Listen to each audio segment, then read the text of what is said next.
Hi,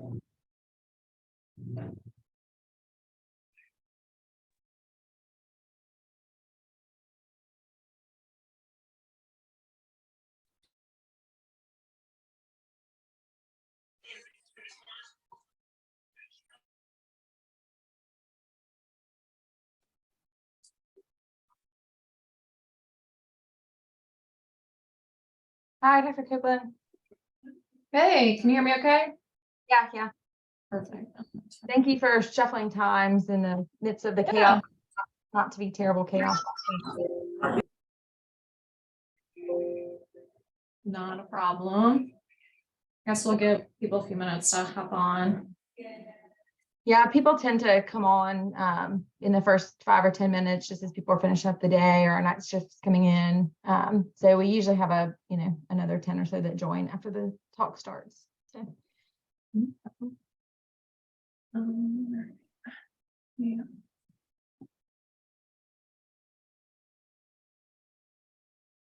I guess I can go ahead and make sure my share screen is going to work. Okay.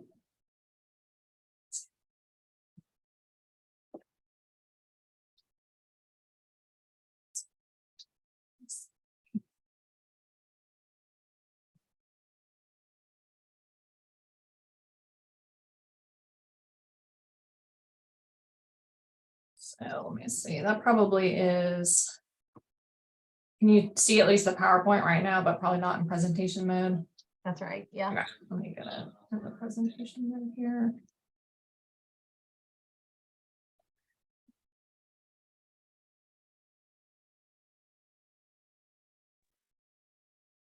Can you see it now? And Yeah. Okay. Do you want to give people a couple minutes to start? I think it's okay. We can go ahead and get started. Yeah. Okay. So for those of y'all who do not know me, I'm Carla Copeland. So I did my residency here at UAB and I went to kind of Vanderbilt for a couple of years for fellowship and then came back on faculty about 2 years ago and joined the ILD group. So today really we're going to kind of focus on exacerbation of ILD. So kind of the things you guys will see more on the inpatient side. All right. Is this advancing? Is it advancing on your side? Just want to make sure. Yeah. Perfect. Okay. So I have no financial disclosures or any conflicts of interest. And so really today, the goals are going to be to define what is an acute exacerbation of IPF, what are risk factors for exacerbation, and then really we're going to go over some of the really it's mostly expert guidelines on management, and then touch a little bit on kind of CTD, ILD, or non-IPF related exacerbations. So we'll start with the case. So we have a 74-year-old male. He has got a history of IPF with some associated chronic hypoxemic respiratory failure. He's on 3 liters at baseline continuously. And he comes into the ER with worsening shortness of breath, really for the last 2 weeks, and then increased dry cough. He's been managed in our ILD clinic with pirfenidone and has been doing fine on that really for the last year or so. Vitals in the ER notable for he's afebrile, his heart rate's 108, his blood pressure is stable. He's now requiring 6 liters from his baseline of 3 liters, and his SAT's around 94. His exams really only notable for bibasilar dry crackles, no JVP elevation and no lower extremity edema. And then he gets a CTA of the chest and the ED, which is negative for PE, but kind of shows the findings here. So this is his CT on the left from 3 months ago when we saw him in clinic. And then this is his CTA chest from admission. And so the question is this an exacerbation of IPF? And that's what we're going to walk through today. So first, how do we define acute exacerbation of IPF? So really we go based off of expert guidelines. And so our society is American Thoracic Society in 2016 came out with a set of guidelines that both define what an exacerbation is and help define management of it. And so from these guidelines, the definition is an acute clinically significant respiratory deterioration characterized by evidence of new widespread alveolar abnormality. And so we'll go through a little bit of what the clinical criteria is. So really you have to have a diagnosis of IPF. So most patients, you're going to have a history of that coming into it, but occasionally we'll have, a new onset ILD and have a concurrent diagnosis of IPF. And then they have to have acute worsening of their baseline dyspnea. And really, this needs to be kind of typically less than a month. So this is not a chronic process. This is more an acute. And then on top of kind of their known fibrotic changes, which most commonly is going to be a usual interstitial pneumonia pattern with IPF, they have to have presence of ground glass opacities on top of fibrotic change. And so it has to be bilateral based on the guidelines to truly call it an IPF exacerbation. And then really need to, similar to kind of ARDS, we really need to fully kind of rule out volume overload, or at least clinically do not seem like they have any evidence of volume overload or heart failure driving the ground glass opacities on CT. And so how common is this? We really don't have great data for this. A lot of this comes from clinical trials and kind of the investigator reported numbers of exacerbations seen in some of the drug trials for antifibrotic therapy. And overall, it's a little unclear, but our best guesstimate kind of based on accumulation of all of those trials is probably around 5 to 10% of patients. So it's fairly rare in general. And then IPF in general is a fairly rare disease. So you can imagine this is kind of a hard thing to study overall. And so what are risk factors? So really any markers of disease severity. So patients with more severe baseline disease are going to be the people who are at increased risk of exacerbation. And so really the most kind of consistent marker we found is probably a low forced vital capacity. So on their outpatient pulmonary function test, but also low diffusing capacity, low 6-minute walk distances have also been associated with increased risk. And then baseline presence of pulmonary hypertension, typically group 3 related to their underlying chronic hypoxemia and lung disease. And then baseline oxygen requirements. So somebody who's requiring oxygen at rest versus somebody who's not is going to be at higher risk for exacerbation. And then patients who just have more symptoms kind of at baseline have also increased risk of exacerbation. And then anybody who's had a prior exacerbation, that's a really big risk factor for having a recurrent exacerbation. And so what are kind of some triggers?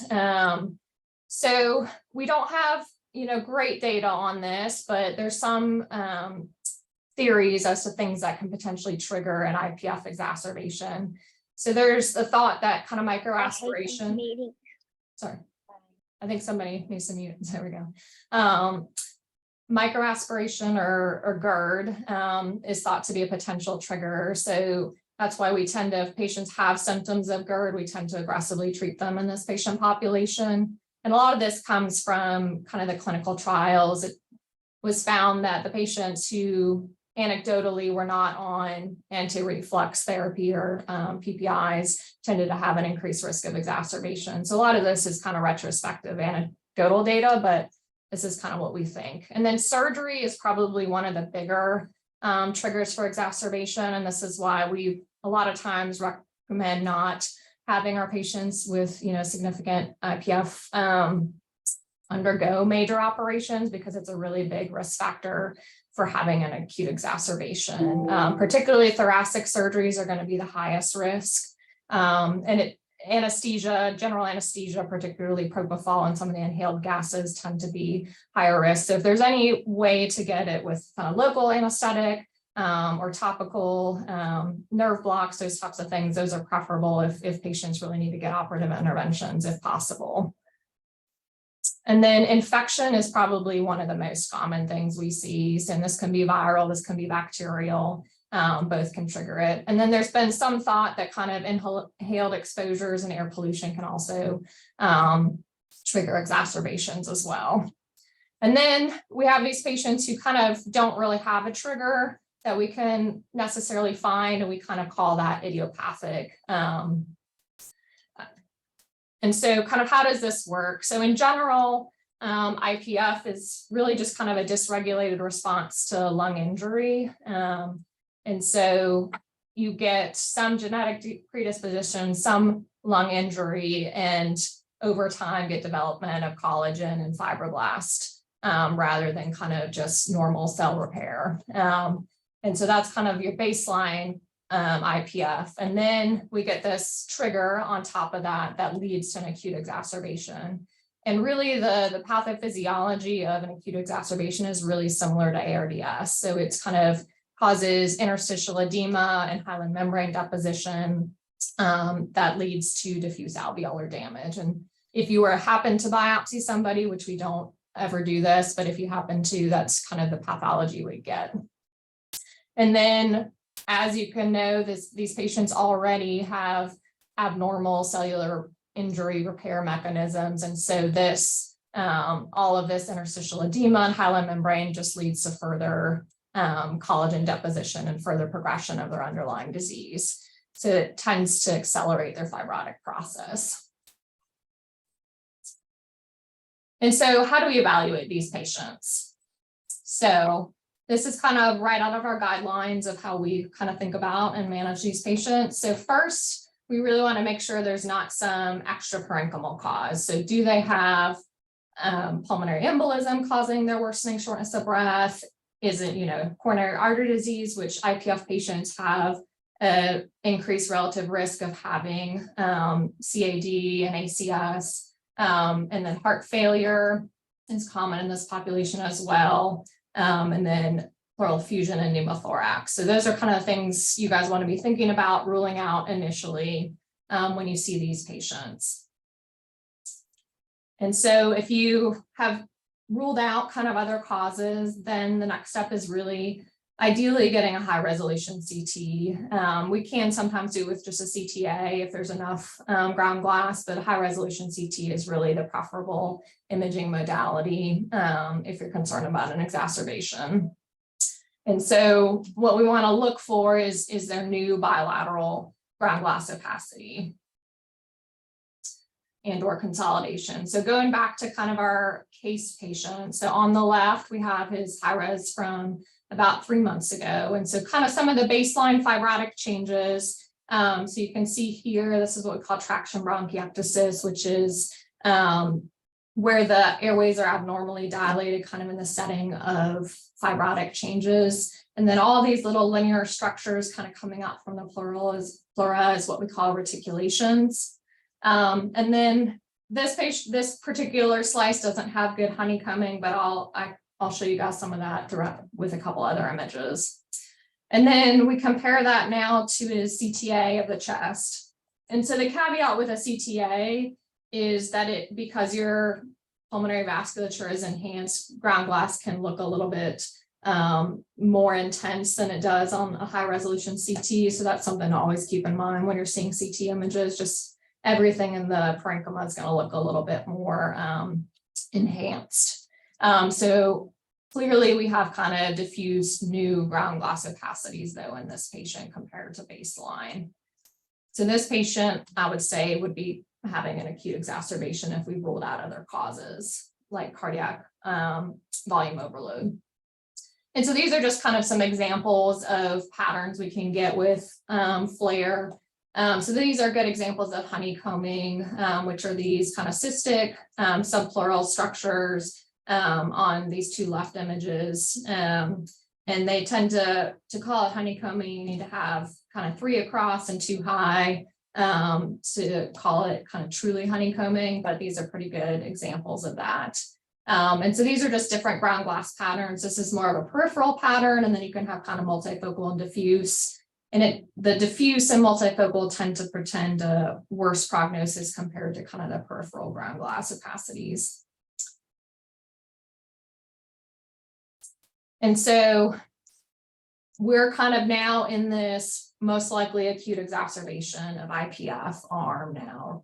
And so in this patient, we didn't get much history, so probably idiopathic, but you do want to get a good history of any recent infections, including viral infections. Sometimes patients will just have, cold-like symptoms for, a couple weeks ago, and then that can be a trigger for an exacerbation, a few weeks down the road. So it can be fairly minor viral infections that set this off.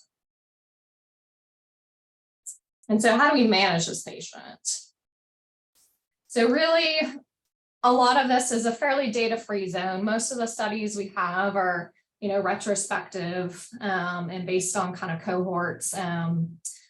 And we don't have really any good prospective trials just because this is a really hard thing to study. It's rare to begin with. Mortality is incredibly high, so it's just challenging to study. So a lot of it is based on expert opinion and kind of the data that we have. But really kind of mainstay is going to be supportive care. And then if you suspect that a patient has an exacerbation, please call pulmonary. And, a lot of times those patients probably will get, potentially even transferred to kind of our pulmonary floor service if there's availability, but certainly we can help co-manage if there's, no room on the pulmonary floor service. And so kind of the three-pronged approach really to management is going to be antibiotics, steroids, and then supportive care. And so these are kind of straight out of the guidelines. The guidelines are pretty vague, so a lot of this is going to be kind of expert opinion and institutional differences, but broad spectrum antibiotics should be prescribed as a term by clinical judgment. And we'll talk a little bit about how we do it here. And then the guidelines have a weak recommendation for corticosteroids just because there is a paucity of really good data. But I would say in general, most institutions will use corticosteroids for treatment. But there really isn't any data on how much we should give, how frequently we should give, how long we should give. And a lot of that's just kind of expert opinion, and we'll kind of go through that. And then nasal cannula, high flow nasal cannula is preferred. And really the guidelines recommend against use of mechanical ventilation. And we'll talk about that in just a minute as to why. So infectious evaluation, so it's probably one of the most common sources of exacerbation. So really you want to do, if you're seeing one of these patients initially, you want to do a basic infectious, particularly pulmonary infectious evaluation. And most of us will, unless there's just really no concern at all for infection, which is pretty rare, but most of us will give broad spectrum antibiotics, at least until we have some culture data back. These patients, because they have structural lung disease, are at a little bit more increased risk of Pseudomonas. So we do probably do a little bit more broad antibiotics for them until we have a little bit more culture data back.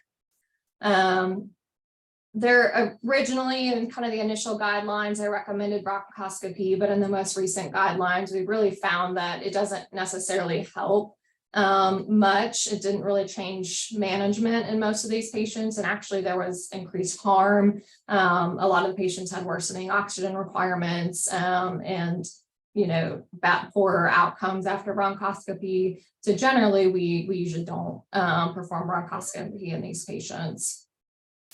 There's some data that procalcitonin can be helpful and can't in this particular scenario with IPF exacerbation. So that's something to think about sending potentially. So steroids. So steroid is really kind of the mainstay of treatment, and really why we use them is because we kind of extrapolate the diffuse kind of lung injury model. And so it seems like with kind of diffuse alveolar damage that steroids can sometimes be helpful. And so that's kind of the thought process behind why we use them. But really there's not great guidelines as to how to administer it. So I would say in general here, we tend to do about a mg per kg, TID, in more severe exacerbations. If it's a mild exacerbation, we can sometimes we'll use 0.5 mg per kg TID. There are some institutions, if you guys happen to go elsewhere, who will kind of do pulse dose steroids up front, kind of once infection has been ruled out. So doses up to 5 to 1,000 per day for 3 days. We rarely do that for IPF here. but generally kind of use the 1 mg per kg, but TID. So, you know, somewhere between 40 to 100 TID, depending on kind of the patient's weight. And then really supportive care, you know, is one of the mainstays of treatment. So really high flow nasal cannula is probably, you know, if they need to escalate beyond just standard nasal cannula would be the next step. There's, because of kind of the positive pressure that occurs with non-invasive ventilation, there can be kind of further lung injury. And so BiPAP is usually not great for these patients because of that. So typically, you know, if they were progressing on high flow, the next step would be intubation. But in general, the outcomes are really, really terrible with intubation. Mortality is up to 90% if you intubate a patient with IPF. So really the guidelines kind of recommend against that and really recommend having kind of goals of care discussion with the family. Certainly, you know, we will do it, particularly in a patient we think is a transplant candidate and, you know, is potentially a bridge to transplant, and we'll even do ECMO support for that. But that's certainly the rarity. In the vast majority, we really try to have discussions recommending kind of against mechanical ventilation, just because it's such a poor mortality risk. And then a lot of these patients, you know, despite antibiotics, despite their adequate oxygenation, and despite steroids, will still have significant symptoms. And in some of those patients, we will consider kind of low dose opiates to help for kind of refractory dyspnea. And so touching a little bit about prognosis, and so this is why goals of care discussion and kind of establishing this early on in the hospital course is important, is this has significant mortality with it. So in hospital mortality with an IPF exacerbation is around 50%, and then it approaches nearly 90% if the patient requires mechanical ventilation. And then even if they happen to survive their acute exacerbation, they kind of follow along this middle line, so the B line here. So they, you know, were somebody who is slowly progressing as an outpatient, and then they have an exacerbation, and then they have rapid decline in their symptoms, and then they maybe stabilize out for a little bit, and then they're at risk for having another exacerbation, and then they have rapid decline. And so the median survival after an acute exacerbation is around 3 to 4 months. So it's a really, really poor prognosis. And so having kind of goals of care discussion is really important with these patients, and kind of being realistic about what we expect improvement wise. And so other options for therapies. So anybody you see who has an acute exacerbation, or you think has an acute exacerbation of IPF, there is an ongoing clinical trial looking at basically auto antibody reduction therapy. It's called STRIVE, and it's a combination of corticosteroids plus Plex, rituximab, and IVIG. And this comes from the thought that there, you know, with exacerbation, there may be some circulating autoantibodies that are triggering increased inflammation, and this really kind of reduces the that antibody load. And so right now it's, you know, it's an option. So if you have a patient, at least reach out to Steve Duncan as the PI, and then Teja Kulkarni also helps out. You can send them a Vocera, or, you know, they'll usually respond and at least review the case and see if they're a candidate. Or, you know, just involve the, you know, pulmonary consult team as well. And we can always touch base with them as well. And so they're looking at kind of survival at 6 months as the clinical endpoint. And so this is just kind of the algorithm. So they get a bunch of steroids and Plex, and then they get rituximab, and then they get more steroids and Plex, and then rituximab, and then kind of IVIG. So it's a pretty lengthy process. You can see it's a 19-day intervention course. So patients who require this are in the hospital for a while. Okay, any questions on IPF before I kind of switch gears a little bit, or we can save questions to the end, whichever one works for me. I'll just keep rolling then, and we can maybe do questions at the end. So second case, so a little bit different. You've got a 46-year-old lady. She's got a history of dermatomyositis. She has associated ILD that's been managed with Cellcept. And she comes in with worsening shortness of breath for the past week. She denies any fever or chills, no lower extremity edema. She's been afebrile, hemodynamically stable, but has a new 3-liter oxygen requirement. And then she undergoes HRCT imaging. And so image on the left is her from 6 months ago. And then image on the right is her from admission. So kind of going through her baseline imaging, so looks a lot different than the IPF patient. So this is what we call an NSIP pattern. So the kind of mainstays of NSIP, it's most commonly associated with connective tissue disease, but it's usually going to be diffuse ground glass, and it has this classic kind of subpleural sparing. So you can kind of see here where the pleura, that area right below the pleura, is just a little more lucent than kind of the surrounding area. So that's kind of the hallmark features of an NSIP pattern. And then looking at the image on the right, it's really just kind of everything is more increased and enhanced. And this is an HRCT, not a CTA. So all that ground glass is kind of just increased ground glass rather than enhancement from the pulmonary vasculature. So that patient is having an exacerbation of their connective tissue disease.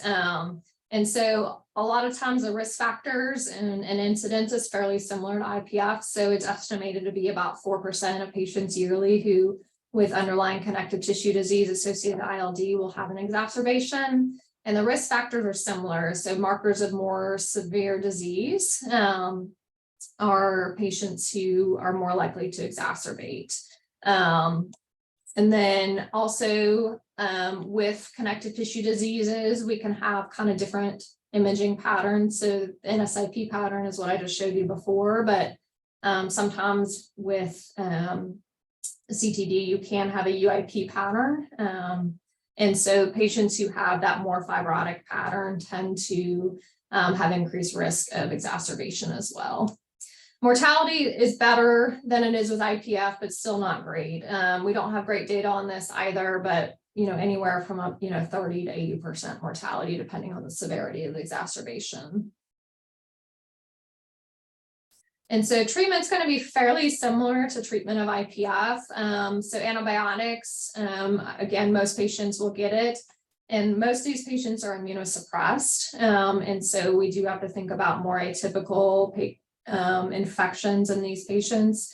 And in this patient population, there actually is probably more of a role for bronchoscopy if their oxygenation can tolerate it, just because they are at increased risk of kind of more atypical infections like PJP and those types of things because of their immunosuppressed status.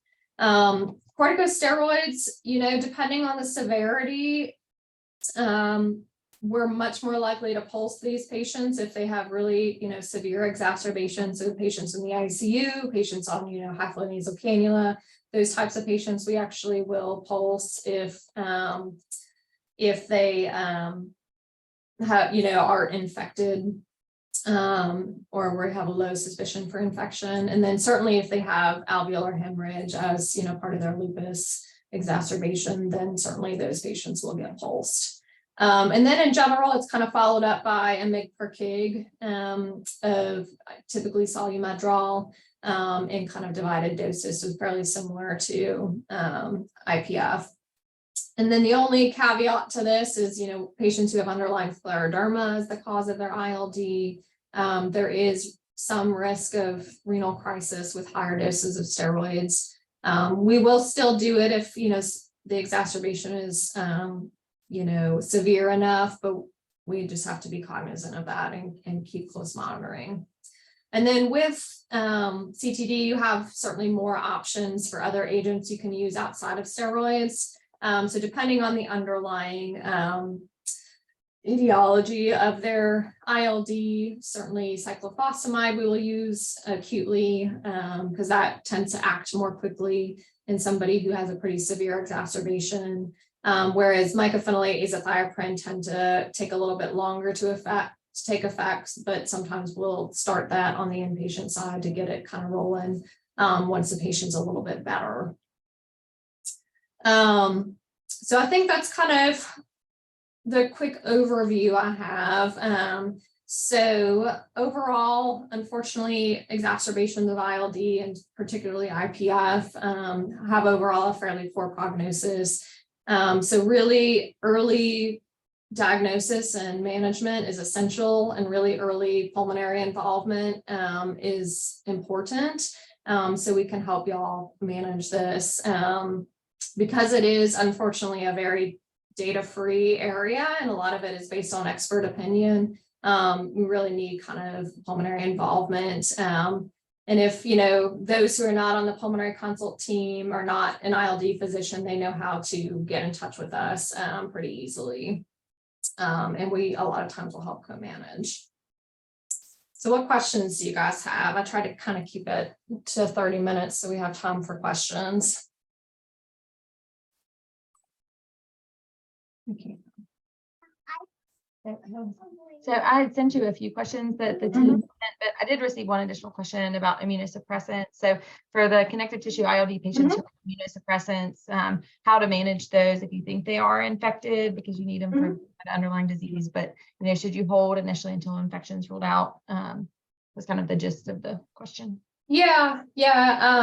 So I assume you're thinking about like azathioprine, mycophenolate, kind of the most commonly utilized. So yes, I think if you are concerned that the patient is actively infected, a lot of times we recommend holding it and bridging with steroids, kind of for treatment of their disease. So yes, if you think somebody's actively infected, a lot of times we will hold it.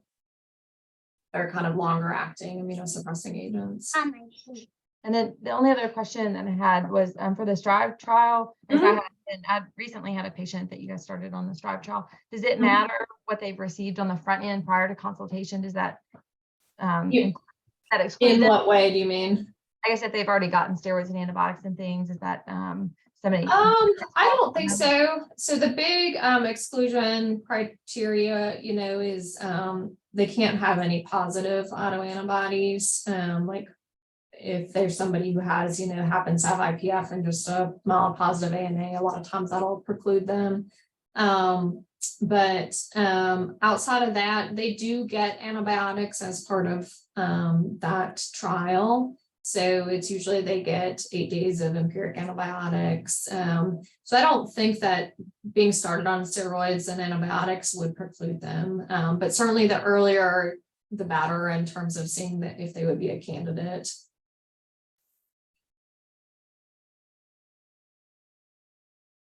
Any other questions? Let me see if I.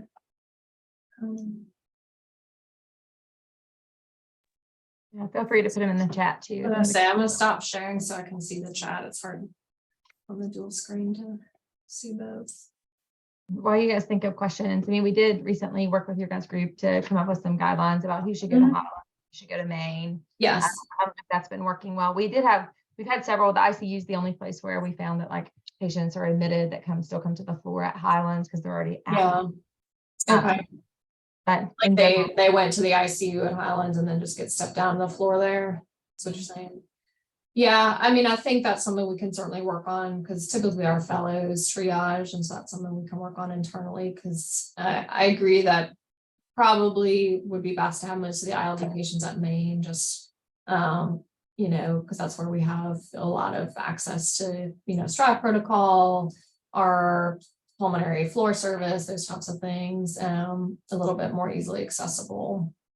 So we can probably discuss as a team about maybe trying not to triage ICU patients with ILD to Highlands and trying to keep them here at Maine if we can.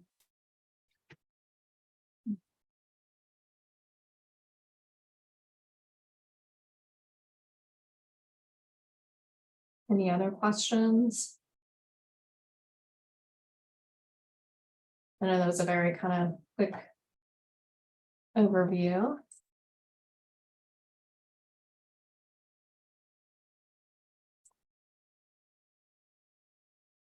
And these patients are complicated even for pulmonologists, so don't feel bad for consulting us. Please consult us when these patients pop up. Even if it's a patient who has underlying ILD and you don't necessarily think is having a flare, but just want help management, please feel free. We'd rather get involved early and help y'all out than not. So.